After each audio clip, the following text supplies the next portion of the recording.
15 अगस्त यानी देश की आज़ादी के जश्न के दिन देश के लाल किले से हमारे देश के माननीय प्रधानमंत्री नरेंद्र मोदी जी वहाँ से संदेश देते हैं कि हमारे देश में कुछ दिमागी नक्सलवादियों को पहचानना होगा, इन दिमागी नक्सल को आइसोलेट करना होगा। बताइए, इस तरह का भाषा देश के लाल किले से बोला जा रहा है तो किसके लिए बोला जा रहा है, और इससे फॉरेन कंट्री में क्या संदेश जा रहा है, ये भी सोचना चाहिए था हमारे देश के प्रधानमंत्री।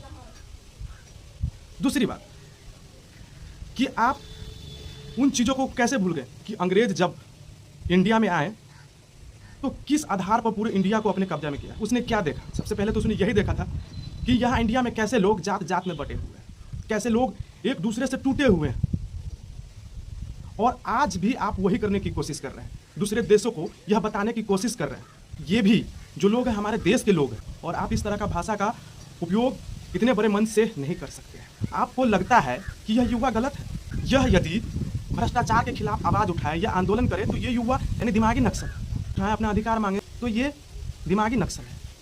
देश के किसान अपने अधिकार के लिए लड़े, अपना अधिकार मांगे तो दिमागी नक्सल है। ये युवा जितने भी सरकारी स्कूल हैं यानी सड़ी हुई व्यवस्था के खिलाफ आवाज़ उठाएं तो ये लोग दिमागी नक्सल है। तो आप कहना क्या चाह रहे हैं? आप क्या जता रहे हैं कि युवा अपने हक की लड़ाई न लड़े, यही देश के युवा इन सारी व्यवस्थाओं को के ऊपर आवाज़ न उठाएं? आप क्या चाह रहे हैं?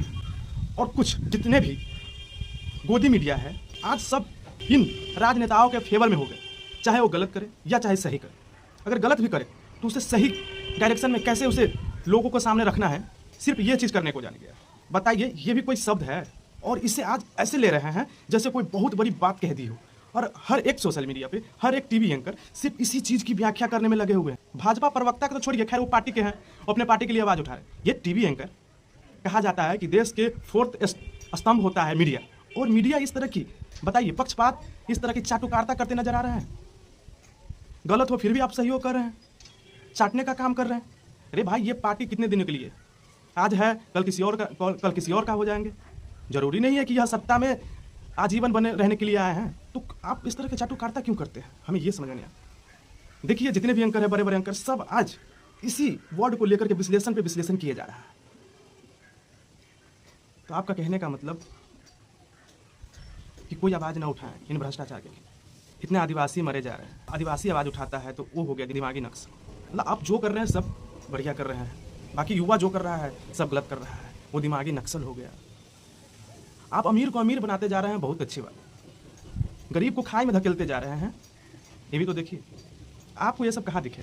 आप तो सत्ता के में चूर हो गए। आपको तो सिर्फ कुर्सी दिखती है ना।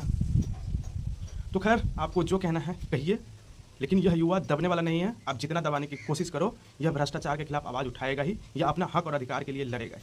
आज 15 अगस्त के दिन बताइए, अब्दुल, और फिर कहिएगा कि किसी को बहुत सारे ऐसे अंधभक्त होंगे कि अब्दुल के नाम सुन के ही उसके पिछवाड़े लहरने लगे, मिर्चियाँ लगे।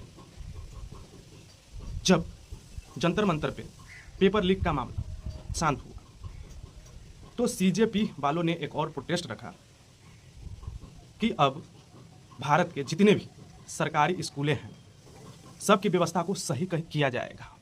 और उसने ये आह्वान किया कि जितने भी यूथ हैं वो अपने अपने इर्द गिर्द के जितने भी सरकारी स्कूल हैं उसका निगरानी करें और उसको देखें कि कैसी व्यवस्था है। और उसी के एवज में बंगाल में अब्दुल के पिता का मौत हो जाता है। जब अब्दुल सरकारी स्कूल के खिलाफ आवाज़ें उठाता है, सड़ी हुई सिस्टम के खिलाफ आवाज़ें उठाता है सरकारी स्कूल में जाके, तो कुछ तथाकथित गुंडे बीजेपी के उस पर हमला कर देता है। और उसमें उसके पिताजी जब अब्दुल को बचाने जाता है तो उस मुठभेड़ में उन दंगइयों के द्वारा, उन गुंडों के द्वारा उसे मार दिया जाता है, उसका मर्डर कर दिया जाता है। बताइए क्या गुनाह था उस अब्दुल के पिता का? उसने सड़ी हुई सिस्टम के खिलाफ ही तो आवाज़ उठाया था। अगर ये करे युवा तो दिमागी नक्सल है। ये कैसी रणनीति है आपका? खैर, इस पर आप लोग ही बताएं कितना सही है या कितना गलत। अंधभक्तों को तो खैर मिर्ची लगेगा ही, खैर फर्क नहीं पड़ता है।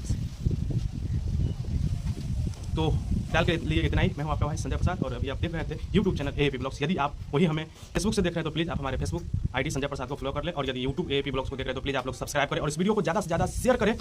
और ये जो नई मुहिम चल रहे हैं स्कूल पे, तो हम भी आप लोगों से निवेदन करते हैं कि आपके इर्द गिर्द में जितने भी स्कूलें हैं, सरकारी स्कूलें, वहाँ की स्थितियों को आप परखिए और उसे उजागर कीजिए। हालांकि सुनने में तो ये भी आया है कि डर से राजस्थान के सरकार ने मीडिया पे बैन लगा दिया है कि कोई भी मीडिया बगैर इजाज़त के स्कूल में नहीं जाएंगे। इसे बोलते हैं डर, ये है डर।